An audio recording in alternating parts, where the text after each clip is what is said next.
Hail Mary, full of grace, the Lord is with you. Blessed among women, and blessed is the fruit of thy womb, Jesus. Holy Mary, Mother of God, pray for us sinners, and now at the hour of our death. Amen. Hail Mary, full of womb, Jesus. Holy Mary, Mother of God, pray for us sinners, and now at the hour of our death. Amen.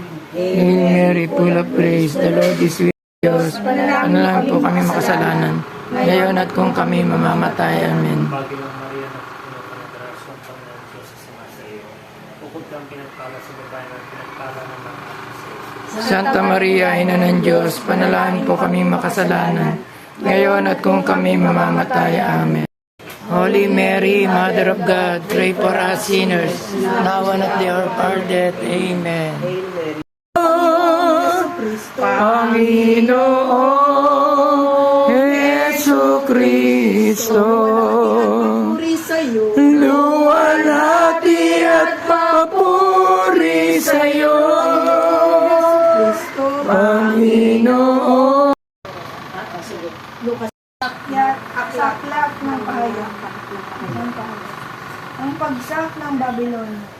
Pagkatapos nito, nakita akong bumaba mula sa langit ang isang anghel na may malaking kapangyarihan. Nagliwanag ang buong daigdig dahil sa kanyang paningin.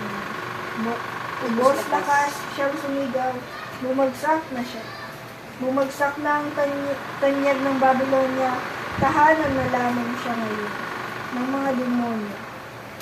Bilangguan ng masamang espiritu at pugad ng marumi at kasaklam-saklam ng mga ibig. Pagkat pinainom niya ang alak ng kanyang kahalayan, ang lahat ng bansa Ng mga hukbo ang Jerusalem, talastasin ninyong malapit na ang pagkawasak nito. Dapat tumakas sa kabundukan ng mga nasa Judea at umalis ng lungsod ang mga naroon. At huwag nang pumasok doon ang mga nasa kabuktiran, sapagkat ito ang mga araw ng pagpaparusa bilang katuparan ng mga nasasaad sa kasulatan. Kawawa ang nagdadalang tao at ang nagpapasuso sa mga araw na iyon, sapagkat darating ang malaking kapigatian sa lupain ito, at ang puot ng Diyos sa bansang ito. Mamamatay sila sa tabak at dadalhin bihag sa lahat ng bansa. At ang Jerusalem ay magiging busabos sa mga hintil hanggang sa matapos ang panahon ito, hanggang sa matapos ang panahon itinakda sa mga ito. Magkakaroon ng mga tanda sa araw, sa buwan, at sa mga bituin, sa lupa ang mga bansa ay sisindak at malilito dahil sa ugong at mga daluyong ng dagat.